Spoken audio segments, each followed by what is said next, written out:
حنفی فقہ اس کو مرتب جو کیا گیا کن کے اصولوں پر کیا گیا، اور ہم اگر ان کو یاد نہیں کریں گے تو کون کرے گا؟ لہذا ایک علمی جواب یہ ہو سکتا ہے ہم ان کو یاد کر رہے ہیں، ایک جواب یہ ہو سکتا ہے۔ دوسرا یہ ہو سکتا ہے کہ جہاں نیک اچھے لوگوں کا ذکر ہوتا ہے وہاں رحمتوں کا نزول ہوتا ہے۔ ان ذکر الصالحین تنزل الرحمہ، جہاں نیک لوگوں کا ذکر ہوتا ہے وہاں اللہ کی رحمتوں کا نزول ہوتا ہے۔ یہ امام سفیان ثوری رحمۃ اللہ علیہ کا قول ہے، جس کو امام احمد نے اپنی مسند میں اپنی زہد میں نقل فرمایا۔ تو امام اعظم ابو حنیفہ رحمۃ اللہ علیہ ایک اللہ کے ولی تھے، ان کا ذکر کریں گے تو اس محفل میں انشاءاللہ اللہ کی رحمتوں کا نزول ہوگا، اسی لیے بھی ہم ان کا ذکر کر رہے ہیں۔ تیسرا جواب یہ بھی ہو سکتا ہے کہ آج کچھ نوجوان جن کو دین کی بنیادی باتیں نہیں معلوم ہیں، وہ امام اعظم ابو حنیفہ رحمۃ اللہ علیہ کے مطابق زبان درازی کر رہے ہیں، ان کے متعلق غلط باتیں کہہ رہے ہیں۔ یہ بھی قیامت کی نشانی ہے۔ امام بخاری کتاب الفتن میں نقل فرماتے ہیں قیامت کی نشانیوں میں ایک نشانی اللہ کے رسول علیہ السلام نے فرمایا اللہ تعالیٰ علم کو اٹھا لے گا، یعنی علماء کو ایک ایک کر کے اٹھا لے گا۔ اس کے بعد جاہل لوگ ہوں گے جو اپنی رائے کو دین بنا کر پیش کریں گے۔ آج ہم اس کو بھی دیکھ رہے ہیں، ہر شخص جس کے پاس انٹرنیٹ کا پیکج ہے، اینڈرائیڈ فون ہے، جس کو گوگل کرنا آتا ہے، وہ اپنے آپ کو مجتہد مطلق سمجھ رہا ہے۔ تو ان بچوں کو بھی ہم بتانا چاہتے ہیں کہ دیکھو جانو تم کو کس نے گمراہ کیا، تم کیا پڑھ رہے ہو، تو جانو یہ کون تھے۔ امام اعظم ابو حنیفہ رحمۃ اللہ علیہ کون تھے؟ ان کا نام حضرت نعمان، ان کے والد کا نام ثابت، اس لیے ان کو حضرت نعمان بن ثابت رحمۃ اللہ علیہ کہتے ہیں۔ ان کا لقب ہے امام اعظم۔ فوراً اعتراض ہو گیا، امام اعظم کا لفظی معنی ہے سب سے بڑا امام، ہم تو نبی کریم صلی اللہ تعالی علیہ وآلہ وسلم کو ہی سب سے بڑا امام مانتے ہیں، اس لیے ہم ان کو امام اعظم نہیں کہیں گے۔ تو ہم نے کہا بھائی تم کہو مت کہو کوئی اثر نہیں پڑے گا، کل صبح اٹھ جاؤ اور بولو سورج بہت گندا ہے، تھوکو، تھوک کہاں گرے گی؟ تمہارے چہرے پر۔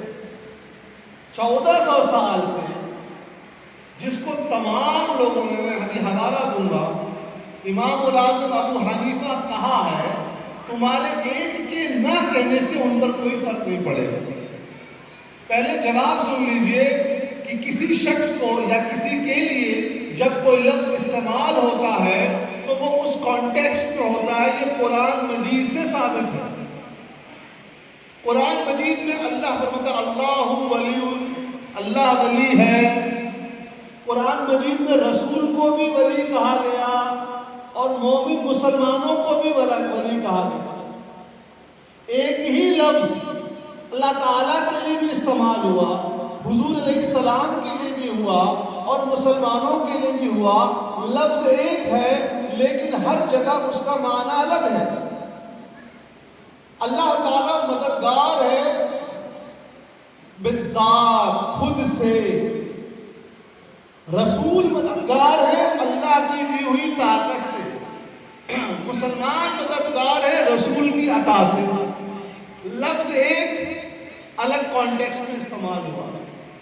نبی کریم صلی اللہ تعالی وسلم امام اعظم تمام انبیاءوں میں وہ افضل ہے۔ جب امام ابو حنیفہ رحمۃ اللہ علیہ کو امام کہا جاتا ہے تو وہ تمام فقہاء میں امام ہے۔ کس نے امام اعظم ان کو کہا معلوم ہے؟ ہم سنیوں کا حوالہ نہیں دیں گے، غیر مقلدین کے سب سے بڑے مولوی صاحب شیخ ابن تیمیہ کے شاگرد حافظ ذہبی نے اپنی کتاب تذکرۃ الحفاظ میں لکھا وَهُوَ امام العظم، امام اعظم ابو حنیفہ رحمۃ اللہ علیہ سب سے بڑے امام ہیں. اور حافظ ذہبی آج کے نہیں ہے، ان کا انتقال 750 ہجری کے آس پاس ہوا. یہ ہجری جاننا بہت ضروری ہے کہ ہم جانیں کہ ہم جن کا ذکر کر رہے ہیں وہ کب تھے دنیا میں، کہاں رہتے تھے، ہم ان کو کیوں جان رہے ہیں، تبھی تو سمجھیں گے. ابھی جو ہجری چل رہی ہے 1447، 1447 ہجری چل رہی ہے. اس کا مطلب کیا ہے؟ جس سال اللہ کے رسول صلی اللہ تعالی علیہ وآلہ وسلم مکہ شریف سے ہجرت فرما کر مدینہ شریف آئے، مختصر بہت فاسٹ آپ اس کو یاد کر لیے. حضور علیہ السلام اس دنیا میں کہاں تشریف لائے؟ مکہ شریف میں. 40 سال کی عمر میں اپنے نبوت کا اعلان فرمایا. نبوت کے اعلان فرمانے کے بعد 13 سال اور رہے اسی شہر میں. 14 اور 13 کتنا ہو گیا؟ 53. 53 سال کی عمر مبارک میں مکہ شریف سے ہجرت فرما کر سفر فرما کر مدینہ شریف آئے. یہ سال جس سال حضور علیہ السلام مکہ شریف سے مدینہ شریف گئے، یہی اسلامی تاریخ کا ریفرنس ہے، بنیاد ہے. اسی کو ہجری کہا جاتا ہے. جب ہم کہتے ہیں کہ 1447 ہجری چل رہی ہے، اس کا مطلب جس سال حضور علیہ السلام مکہ شریف سے مدینہ شریف تشریف لے گئے، اس واقعے کو ہوئے، اس گھٹنا کو ہوئے 1447 سال ہو چکے ہیں. اور امام اعظم ابو حنیفہ رحمۃ اللہ علیہ 80 ہجری میں پیدا ہوئے. کتنی ہجری میں؟ 80. اور انتقال ہوا 150. یعنی ہم جن کا ذکر کر رہے ہیں وہ آج سے کم و بیش 1350 سال پرانے بزرگ ہیں. 2 سال 3 سال 4 سال 20 سال نہیں، 1350. خواجہ غریب نواز رحمۃ اللہ علیہ، غوث العظم رحمۃ اللہ علیہ، نظام پاک رحمۃ اللہ علیہ، حضرت شہاب الدین سہروردی رحمۃ اللہ علیہ، امام بخاری رحمۃ اللہ علیہ، ان سب کے استادوں کے استاد ہیں. تو آپ جانیے ہم جن کا ذکر کر رہے ہیں وہ کون ہے، وہ کب تھے. ایک صاحب کیلا بیچتے تھے. کیا بیچتے تھے؟ کیلا. صحیح واقعہ بتا رہا ہوں، جھوٹ نہیں، قصہ کہانی نہیں بتاتا ہوں میں. وہ اعتراض کرنے لگے ہم امام اعظم امام ابو حنیفہ رحمۃ اللہ علیہ کو نہیں مانتے. میں نے کہا کیوں؟ کہا انہوں نے امام بخاری سے ایک بھی حدیث روایت نہیں کی ہے.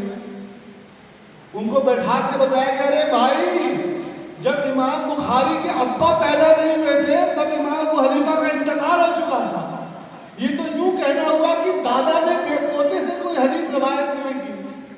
تو لوگوں کو تاریخ کا علم نہیں ہوتا ہے. اسی لیے کہا جاتا ہے جب انسان زبان کھولتا ہے تو پتہ لگ جاتا ہے اس کے علم کا معیار کیا ہے. امام اعظم ابو حنیفہ رحمۃ اللہ علیہ، ان کو امام اعظم کہا گیا. ان کا نام نہیں تھا ابو حنیفہ. ابو حنیفہ بھی ان کا لقب ہے.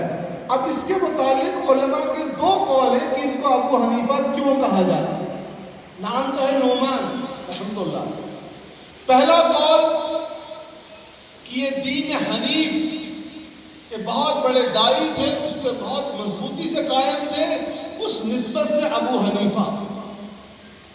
دوسرا قول جو علماء کے نزدیک زیادہ مقبول ہے، پہلا بھی علماء نے قبول کیا لیکن جو بڑی تعداد نے قبول کیا، کہ عربی زبان میں جو سیاہی کا دوات ہوتا ہے، انک پاٹ، اس کو عربی زبان میں حنیف کہتے ہیں. تو امام ابو حنیفہ رحمۃ اللہ علیہ ہر وقت اس میں لکھا رہا، اس بزی رہا کرتے تھے لکھنے پڑھنے میں، اس لیے کہا گیا انک پاٹ کے باپ ابو حنیفہ. یعنی اتنا زیادہ وہ علم سے جڑے ہوئے تھے. اور اکثر علماء کے نزدیک یہی معتبر قول ہے. بعض لوگ کہتے ہیں کہ ان کی ایک بیٹی تھی، ان کا نام حنیفہ تھا، اس کی نسبت سے یہ صحیح نہیں ہے. امام ابو حنیفہ رحمۃ اللہ علیہ کا صرف ایک ہی اولاد تھی اور ان کا نام حماد تھا رحمۃ اللہ علیہ. تو ہم کو یہ معلوم ہو گیا کہ ہم جن کے بارے میں ذکر کر رہے ہیں وہ کب تھے، کہاں پیدا ہوئے تھے؟ کوفہ میں. اور کوفہ کہاں ہے؟ بغداد، اب عراق میں، بغداد کے قریب عراق میں ہے. نبی کریم صلی اللہ تعالی علیہ وسلم کے وصال کے بعد حضرت ابو بکر صدیق رضی اللہ عنہ خلیفہ ہوئے. انہوں نے دارالخلافت مرکز کہاں رکھا؟ مدینہ شریف. اس کے بعد حضرت عمر رضی اللہ عنہ خلیفہ بنے، انہوں نے بھی مدینہ شریف کو خلافت کا مرکز رکھا. اس کے بعد حضرت عثمان غنی رضی اللہ عنہ، انہوں نے بھی اسی شہر مدینہ شریف کو رکھا. جب چوتھے خلیفہ حضرت علی مرتضیٰ رضی اللہ عنہ خلیفہ بنے، انہوں نے کہا کہ نہیں، کیونکہ اس سمے مدینہ شریف میں اختلاف ہو گیا، بہت سے زیادہ فتنے آ گئے. انہوں نے اپنی راجدھانی کو ٹرانسفر کر دیا اور دارالخلافت کوفہ کو بنایا. اب اس زمانے میں بڑی تعداد صحابہ کرام کی حضرت علی رضی اللہ عنہ کے ساتھ جا کر کوفہ شہر میں بس گئے. یاد رکھیے گا. تو دینی مراکز، ایک مکہ شریف اپنی جگہ، مدینہ شریف میں اپنی جگہ صحابہ کرام تھے، اور بڑے بڑے صحابہ جس میں بدری صحابہ کی تعداد بہت زیادہ تھی، اور بالخصوص سیدنا عبداللہ ابن مسعود رضی اللہ عنہ، یہ سب حضرت علی کے ساتھ جا کر کوفہ میں بس گئے اور کوفہ علم کا مرکز بن گئے. یہ جاننا بہت ضروری ہے. حضرت نعمان بن ثابت رحمۃ اللہ علیہ اسی کوفہ شہر میں پیدا ہوئے. 80 ہجری میں حضور کو انتقال کرے ابھی کچھ 1 سال ہوئے ہیں، امام اعظم ابو حنیفہ رحمۃ اللہ علیہ پیدا ہوئے. انہوں نے صحابہ کو دیکھا. امام حیثمی خیرۃ الحسان میں امام ابن حجر مکی نے لکھا اور تمام لوگوں نے لکھا کہ امام اعظم ابو حنیفہ رحمۃ اللہ علیہ کی ملاقات صحابہ کرام سے ثابت ہے ایمان کی حالت میں. اسی لیے امام اعظم ابو حنیفہ رحمۃ اللہ علیہ تابعی ہیں. تابعی ان کو کہتے ہیں جنہوں نے صحابہ کرام کو دیکھا ہو. بعض لوگوں نے شک رکھی کہ صحبت اختیار کی تو چند سال کی صحبت بھی رکھی ہے. تو امام اعظم ابو حنیفہ رحمۃ اللہ علیہ تابعی ہیں. ان کی پیدائش 80 ہجری میں ہوئی ہے، انتقال 150 ہجری میں ہوا. ٹھیک ہے، پرانے بزرگ ہیں، انہوں نے ایسا کیا کر دیا کہ ان کے بارے میں ہم سب ذکر کر رہے ہیں. اللہ کے رسول صلی اللہ تعالی علیہ وسلم نے فرمایا، حدیث شریف جس کو میں نے ابھی پڑھا بخاری کی، من یرد اللہ بہ خیرا یفقہہ فی الدین، اللہ جس کے ساتھ بھلائی کا ارادہ عطا فرماتا ہے، اللہ تعالی جس کے ساتھ بھلائی کا معاملہ عطا فرماتا ہے اس کو دین کی سمجھ تفقہ عطا فرماتا ہے. یہ دین کی تفقہ سے کیا ملا؟ سنن ابن ماجہ کی ایک حدیث شریف میں فرمایا، ایک فقیہ 1000 عابدوں سے زیادہ شیطان کا مقابلہ کرنے کے لیے تیار ہے.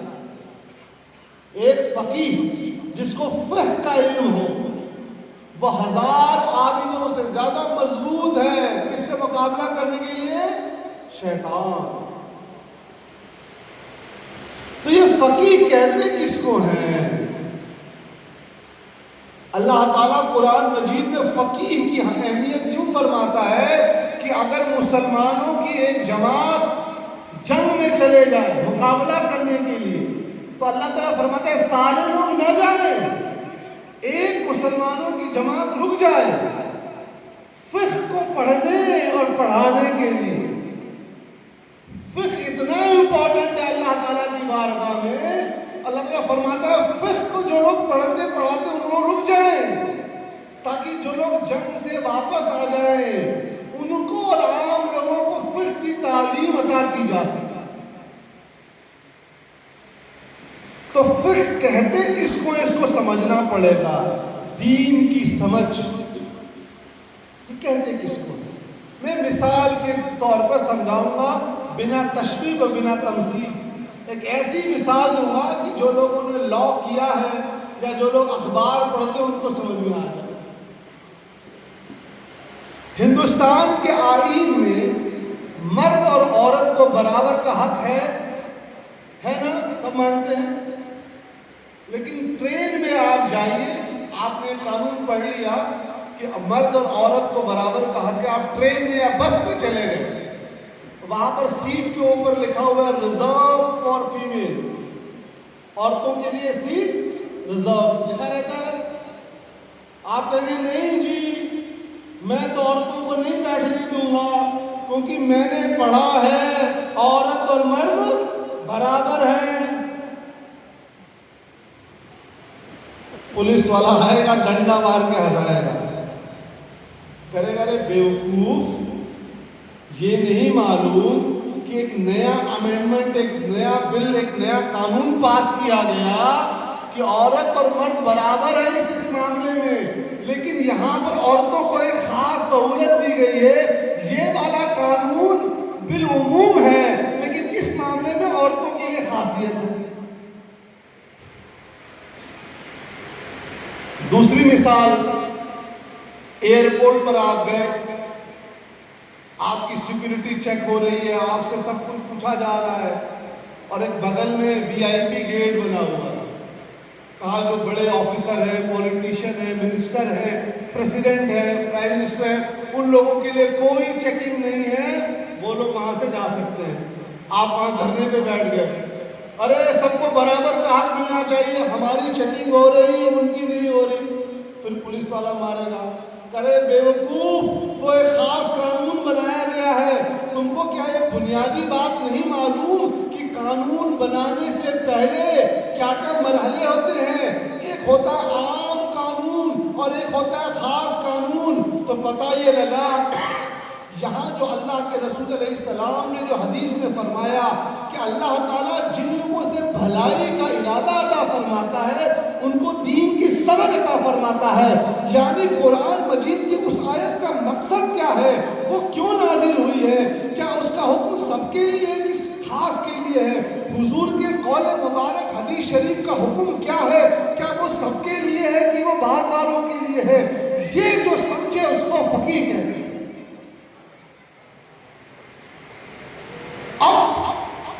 امام ابو حنیفہ رحمۃ اللہ علیہ کے بارے میں ایک حدیث شریف میں پیشن گوئی کی گئی جس کو حنفیوں نے نہیں،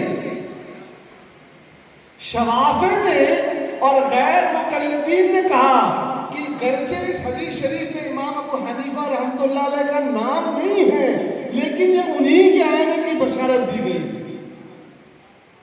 اگر میں کسی حنفی عالم دین کا ذکر کروں تو لوگ بولیں گے بھائی یہ ان کے ماننے والے تھے اس لیے ان کا ذکر کیا. میں شوافع کا اور غیر مقلدین کا حوالہ دیتا ہوں. حافظ قرآن نہیں، اس کو میں دیکھ کر ہی پڑھتا ہوں. اللہ تعالیٰ قرآن مجید میں سورۃ الجمعہ میں فرماتا ہے هو الذی بعث فی الامیین رسولا منہم یتلو علیہم آیاتہ ویزکیہم ویعلمہم الکتاب والحکمہ وإن كانوا من قبل لفی ضلال مبین. کیا ہے مفہوم؟ اللہ تعالیٰ نے انہی میں سے ایک رسول کو مبعوث فرمایا جو ان کو کلام پاک کی تلاوت فرماتا ہے، ان کے تزکیہ نفس کرتا ہے اور ان کو حکمت کی باتیں بتاتا ہے. میں مفہوم بتا رہا ہوں. اور اس سے پہلے وہ لوگ گمراہی میں تھے. اور آگے کی آیت میں امام اعظم کا ذکر کیسے سنیے. آگے اللہ تعالیٰ اسی آیت کی اگلی آیت میں فرماتا ہے وَآخَرِينَ مِنْهُمْ لَمَّا يَلْحَقُوا بِهِمْ وَهُوَ عَزِيزُ الْحَكِيمُ. اور اللہ نے جو نازل فرمایا رسول کو وہ ان لوگوں کے لیے بھی جو اب تک آئے نہیں ہیں. قرآن مجید میں اللہ تعالیٰ فرما رہا ہے اللہ نے رسول کو مبعوث فرمایا، آگے ہے کہ ان لوگوں کے لیے بھی جو ابھی تک آئے نہیں ہیں. صحابہ نے پوچھا یا رسول اللہ یہ کون لوگ ہیں جو ابھی تک آئے نہیں ہیں اس دنیا